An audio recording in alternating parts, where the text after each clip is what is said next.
बिस्मिल्लाहिर्रहमानिर्रहीम। आज जो मेरे हाथ में आप इन्वर्टर दे रखे हैं, ये नोवाटेक सनराइज 1200S+ मॉडल का है, जो कि अमूमन सभी घरों में सोलर इन्वर्टर जो ज़्यादातर होते हैं इसी मॉडल के होते हैं। होमेज में देखें या नोवाटेक में देखें या इन्वेरिक्स वगैरह, जितने भी इन्वर्टर वगैरह होते हैं वो इसी सीरीज़ में होते हैं। और जो इसमें जो सबसे ज़्यादा मेन प्रॉब्लम आती है वो यही है कि इसकी जो पैरामीटर्स की सेटिंग वगैरह है वो प्रॉपर तरीके से नहीं हो पाती हमसे वगैरह। पैरामीटर्स की वही ज़्यादातर इशू आते हैं। अगर इस इन्वर्टर की पैरामीटर्स की सेटिंग वगैरह प्रॉपर तरीके से नहीं हो तो ये इन्वर्टर सही तरीके से काम नहीं करता और आपका जो सोलर सिस्टम है वो आपको प्रॉपर तरीके से बैकअप नहीं दे सकता। और आज इस वीडियो में आपको मुकम्मल इसके पैरामीटर्स की सेटिंग वगैरह किस तरह से की जाती है वो मैं आपको मुकम्मल इस वीडियो में बताऊंगा। और जो प्रॉपर तरीके की सेटिंग है जो कि आप कर लें तो ये आपका सोलर सिस्टम जो है वो प्रॉपर तरीके से काम करेगा। इंशाल्लाह ताला इस वीडियो में मुकम्मल आपको मैं बताऊंगा किस तरह से इसकी सेटिंग की जाती है। और जो मेरे हाथ में आप देख रहे हैं ये नोवाटेक का इन्वर्टर है, सनराइज 1200+ का मॉडल है ये।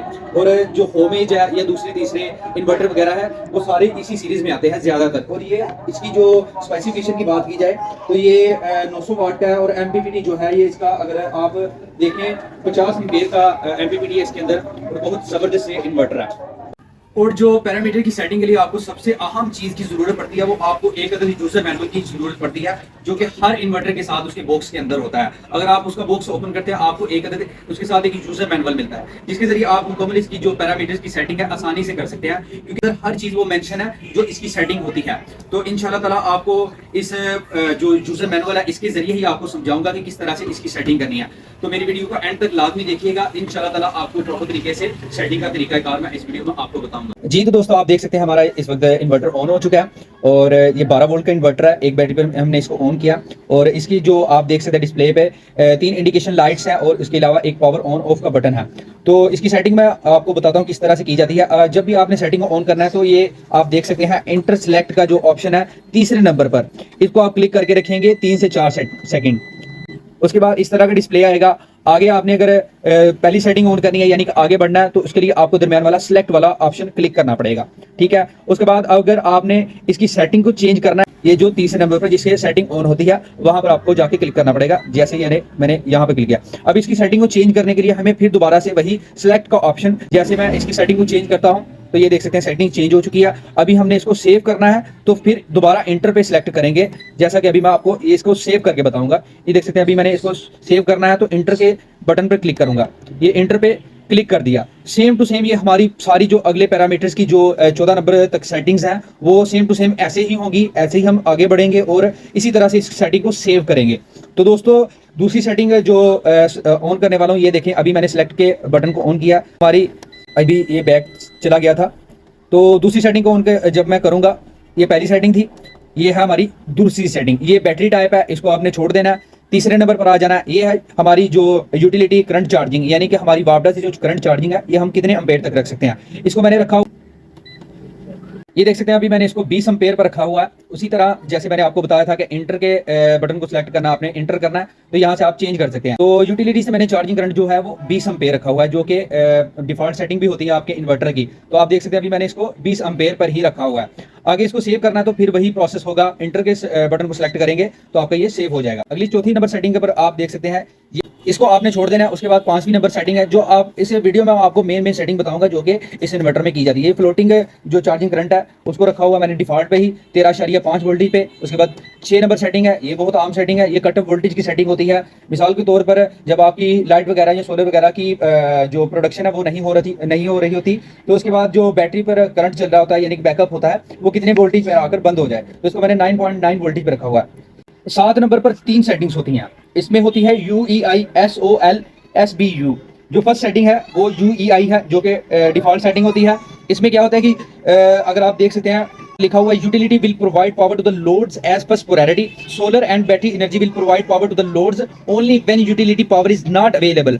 दूसरी जो इसकी सेटिंग है वो SOL है जो कि सोलर फर्स्ट वाली है। इसमें क्या होता है कि solar energy provides power to the loads as per polarity, यानी जो हमारा सोलर है वो हमारे लोड को एनर्जी प्रोवाइड करेगा पहले नंबर पर। If solar energy is not sufficient to power all connected loads, battery energy will supply power to the loads at the same time, यानी कि अगर हमारी जो सोलर की पावर है वो सफिशिएंट नहीं है, इस काबिल नहीं है कि हमारा जो लोड है उसको प्रोवाइड कर सके, उसका लोड जो हमारा सारा लोड है वो शिफ्ट हो जाएगा बैटरी के साथ। और तीसरी जो इसके अंदर आप देख सकते हैं, utility provide power to the loads only when any one condition happen, यानी कि दोनों के अंदर अगर कोई भी प्रॉब्लम आती है सोलर के अंदर या बैटरी के अंदर, तो उसी वक्त हमारा लोड शिफ्ट हो जाएगा यानी कि वापडा के ऊपर।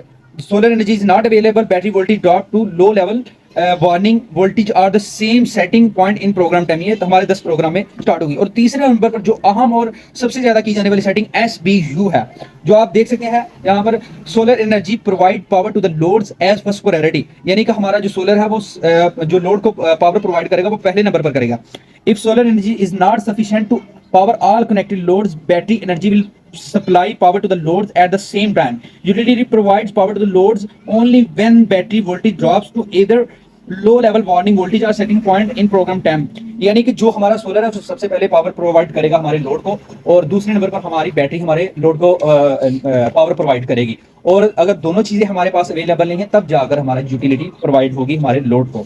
इस सेटिंग को ज्यादातर मैं SOL पर या फिर SBU पर रखता हूं, क्योंकि ये दोनों सेटिंग इस इन्वर्टर के लिए ठीक है। आपका सोलर प्रॉपर तरीके से काम करेगा, आपको वोल्टेज मुहैया करेगा, आपका लोड चला सकेगा इसी सेटिंग पर। तो इसको मैं ज्यादातर SOL पर या फिर SBU पे रखता हूं।